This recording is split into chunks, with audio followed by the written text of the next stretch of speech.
para hablar de todo esto nos atiende Inés Arrimadas, la están viendo, es la presidenta de Ciudadanos. Inés, muy buenos días. Hola, buenos días, ¿qué tal? ¿Que ha recibido usted llamada de Pedro Sánchez para citarla, para seguir hablando, charlando, negociando? Eso fue el lunes pasado. Nosotros una de las condiciones que le pusimos al Gobierno para dar esa prórroga de 15 días al estado de alarma es que llamara mucho más a la oposición y que nos explicara las cosas todas las semanas, ¿no? Así que me llamó el lunes pasado, perdón, pero la verdad es que no hablamos de las condiciones de la próxima prórroga del estado de alarma, sino que estábamos hablando precisamente del cumplimiento de las condiciones que les pusimos para la prórroga anterior, que bueno, en principio parece que se han visto obligados a cumplir y que bueno, yo creo que han sido buenas para los españoles. Si le plantea la posibilidad de que en vez de 15 días sea por un mes, Ciudadanos, ¿qué va a pedirle al presidente? Yo le diría al Gobierno que sean humildes y que sean prudentes, porque un Gobierno con 155 escaños no puede pretender dar el apoyo a una prórroga de 30 días por descontado y muchísimo menos los votos de Ciudadanos, ¿no? Yo creo que nadie entendería que la primera prórroga que se pidió cuando la pandemia pues estaba totalmente descontrolada y todo el mundo entendía que quedaban muchas semanas fuera de 15 días y ahora nos la pretendan pedir por 30. Es verdad que nadie del Gobierno ha salido a confirmar esta información y por tanto yo la verdad es que ni me planteo que esto pueda ser cierto porque creo que el Gobierno no podría ni explicarlo, la verdad. Eso sería uno de los actores políticos en este momento, la parte del Gobierno, pero ¿qué tal están las relaciones con el resto de formaciones, con usted? Bueno, pues yo creo que muy bien. Yo, por ejemplo, con el líder de la oposición, con Pablo Casado, mantengo una magnífica relación. Además, como usted sabe, somos socios de gobierno en lugares muy importantes y, de hecho, pues le comento que mañana mismo por la tarde vamos a tener una reunión telemática, por supuesto, entre los dos partidos, porque hace ya un año que fueron las elecciones autonómicas y locales. Ciudadanos y el Partido Popular tienen gobiernos sólidos importantes en España y también queríamos hablar de la coalición electoral del País Vasco, que iremos juntos a las elecciones vascas y también un poco por la situación nacional. Yo le he pedido esta reunión más formal antes de cogerme unas semanas de baja por mi futura maternidad, pero nuestra relación es excelente y nuestra colaboración es muy fuerte. Hablaba usted que uno de esos puntos a tratar son las elecciones vascas y gallegas. Empieza a sonar ya música que habla del mes de julio. ¿Le parecería una buena fecha? Yo, a ver, la verdad es que cuesta trabajo hablar de elecciones en un momento como este, pero bueno, yo creo que al final tendremos que estar preparados para cualquier escenario. Lo que sí que creo es que hay que garantizar la seguridad y la recuperación económica en España y en ese empeño estamos. No paramos de hacer propuestas, no paramos de intentar ser útiles. Hemos conseguido arrancar al Gobierno mejoras para autónomos, para trabajadores, para familias, para pymes y creo que ese debe ser nuestro papel. No hay partido más crítico que el nuestro con el Gobierno. Yo he sido y soy particularmente crítica con este Gobierno, con Pedro Sánchez y con Pablo Iglesias, pero tenemos que ser útiles y además de criticar que lo hacemos y de denunciar los abusos que lo hacemos, pues tenemos que intentar en la medida que podamos salvar vidas y salvar empleos. Y en esas estamos tanto desde nuestros gobiernos como desde la oposición a nivel nacional. Nos ha cambiado la vida de estos 2 últimos meses, todo. Le hemos dado la vuelta del revés. Usted decía, al final, en estas situaciones, incluso estas conversaciones que tenemos con ustedes, las tenemos que hacer vía telemática. Vía telemática, ayer reaparecía Albert Rivera, entiendo que también siguió o ha tenido conocimiento de esas declaraciones. Vamos a escucharle porque, aunque no quiso opinar Albert Rivera abiertamente sobre las últimas decisiones de su ya ex partido, de Ciudadanos, sí que dejó caer su opinión sobre algo que estábamos charlando con usted, Inés, sobre el estado de alarma. Escuche.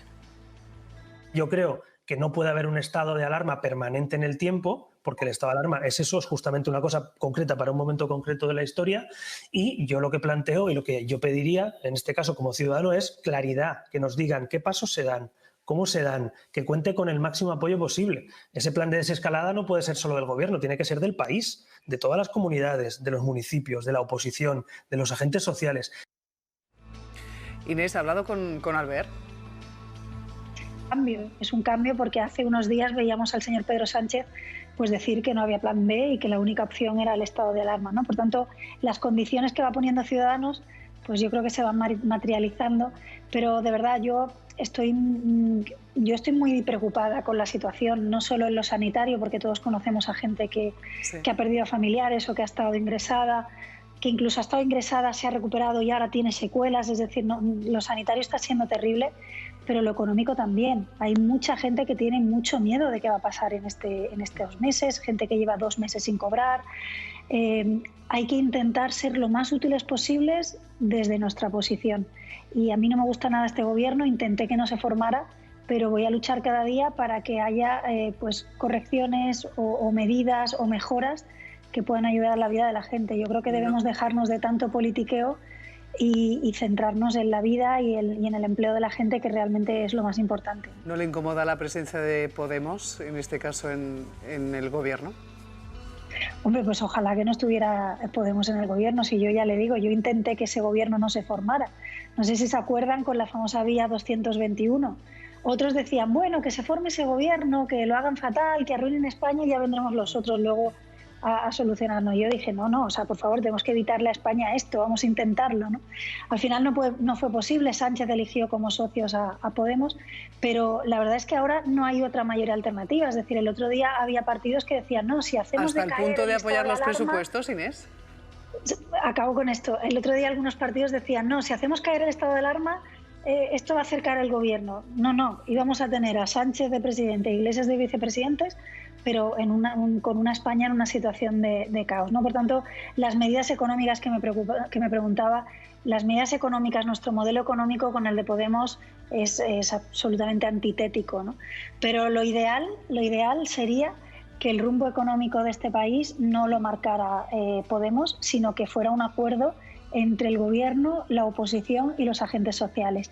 Ese rumbo económico sería mucho más sensato, mucho más bueno para España y nos daría una posición de fuerza en Europa para negociar mucho más que la que vamos a tener si Sánchez se presenta solo en Europa de la mano de Pablo Iglesias y con un plan de Podemos, ¿no? Inés, mientras charlamos con usted van pasando cosas durante toda la mañana, la información sigue toda la mañana y esta misma mañana ha habido un rifirrafe en la Asamblea de Madrid a cuenta del asunto de las famosas caceroladas. Isabel Díaz Ayuso ha contestado a Sol Sánchez Maroto sobre esas concentraciones y quienes las protagonizan. Vamos a buscar última hora en la redacción. Carlos Conde, cuéntanos qué ha pasado.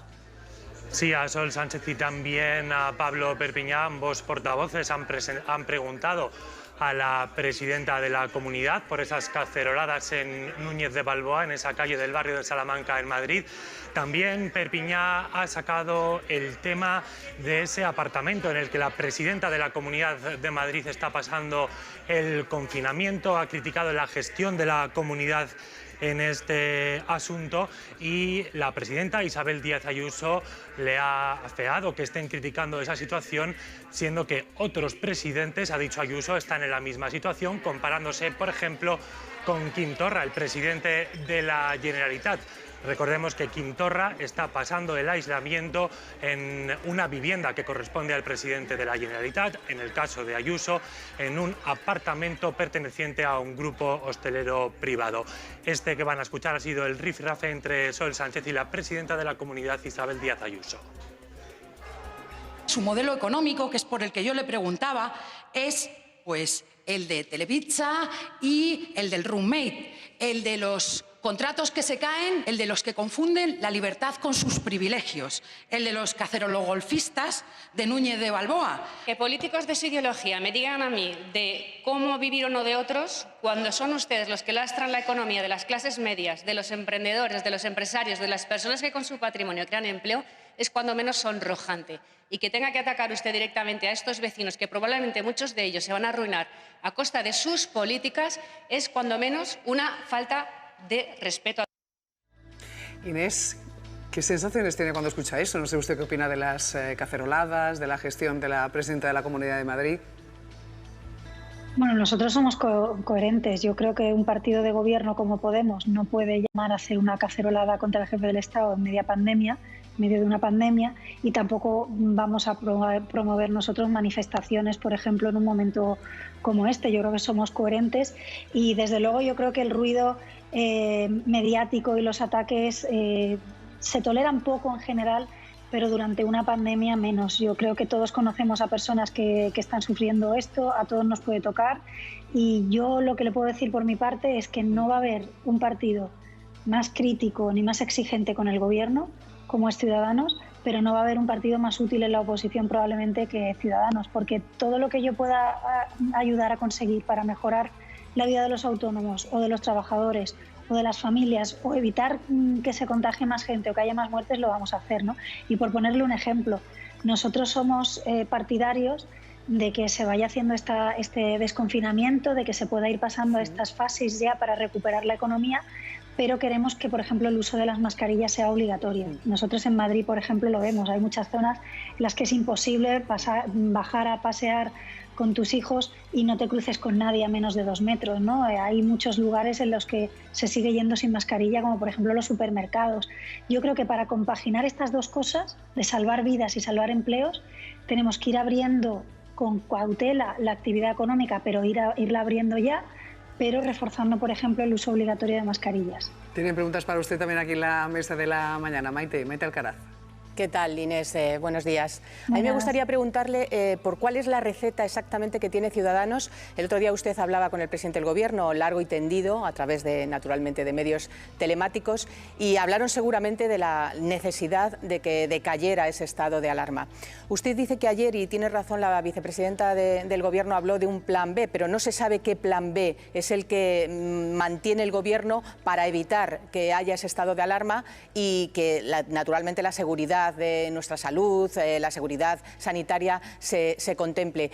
¿Cuál es su propuesta? ¿Cuál es la propuesta de Ciudadanos que usted, entiendo, le planteó al presidente del Gobierno para que esa desescalada sea segura y no bajo el paraguas del estado de alarma? Pues ir preparando un marco jurídico que permita, en los momentos en los que haya un foco o en los que haya un rebrote, actuar para garantizar la salud de las personas, pero sin necesidad de estar en una situación excepcional como es el estado de alarma. Es verdad que hay normativa en nuestro ordenamiento jurídico, alguna de ellas tiene que modificarse y tiene que desarrollarse, y por tanto yo creo que por primera vez ayer vimos al Gobierno reconociendo que sí que hay plan B, que sí que tiene que haberlo y sí que lo están preparando, ¿no? Por tanto, eso ya es, pues insisto, un cumplimiento, por decirlo de alguna manera, de esa exigencia, porque lo que habíamos visto al señor Pedro Sánchez días atrás era decir que no había tutía, que el plan B no existía, que solo podía ser el estado de alarma, ¿no? Hay que concretarlo, y yo lo que le pido es que lo consensúe con la oposición. Yo creo que el Gobierno debe llamar más a Pablo Casado que al PNV, y que debería llamar más a la oposición en general constitucionalista que a Esquerra Republicana, ¿no? Así que yo estoy desde mi posición intentando hacer todo lo posible para tender puentes y para que salgamos de esta situación excepcional que no se puede alargar permanentemente, de la mejor manera posible. Se puede hacer, quizás haya que hacer pues algunos cambios normativos perfectamente razonables, pero el Gobierno tiene ya, como hizo ayer, que reconocer que sí que puede haber un plan B, que sí que lo están preparando, y que el estado de alarma no lo va a tener como, digamos, como conejo la chistera para sacárselo cada vez que tengamos un rebrote, porque eso sería Inés, en paralelo a todas las negociaciones que hay a nivel político, crecen esas polémicas. Veíamos ese rifirrafe en la Asamblea de Madrid, que ha tenido la posibilidad de seguirlo también como nosotros aquí en la mañana, pero también uno de esos asuntos polémicos que salía en ese rifirrafe era la polémica por el asunto de la apartamento donde se aloja estos días la presidenta de la Comunidad de Madrid. Enseguida le pregunto por esto, pero me gustaría que escuchara a Quique Sarasola, el propietario de la cadena hotelera donde se aloja Ayuso. Esto ha dicho después de la polémica. Ni nunca he pedido, recibido, ni nunca me han adjudicado un solo euro de la comunidad. Jamás. Ese contrato no existe, porque yo, todo lo que he hecho yo, mi organización y todo mi equipo, lo hemos hecho altruistamente. En este caso, Inés, ¿ese documento de dónde sale? ¿Qué documento?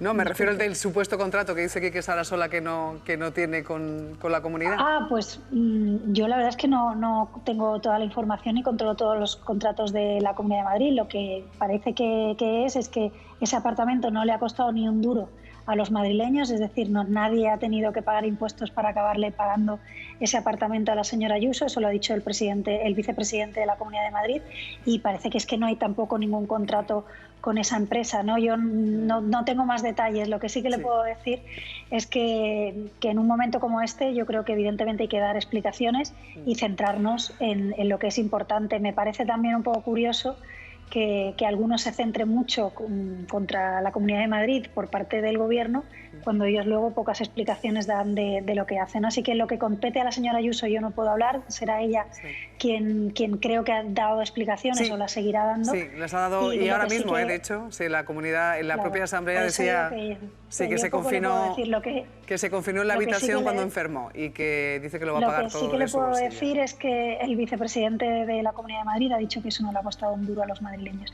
De todas formas, están muriendo personas cada día, están destruyéndose empleos cada día, y yo lo que le puedo decir es que vamos a seguir luchando para que, por ejemplo, pues se retrase el pago de cuotas, de impuestos para los autónomos, que se alarguen los ERTEs, que se empiece a recuperar la economía, porque a mí, María, me preocupa muchísimo la situación económica y social que podamos tener en España si no nos ponemos manos a la obra. Así que ahí estaremos al pie del cañón desde nuestros gobiernos y desde la oposición. A remar todos. ¿Cuándo salimos de cuentas, Inés? Todos. Pues ya mismo, ya la semana que viene, ya yo creo que no se puede alargar más, o sea que estamos en los últimos días. Cuídate mucho. Un beso Muchas grande, gracias, Inés, y que vaya igualmente, todo muy bien.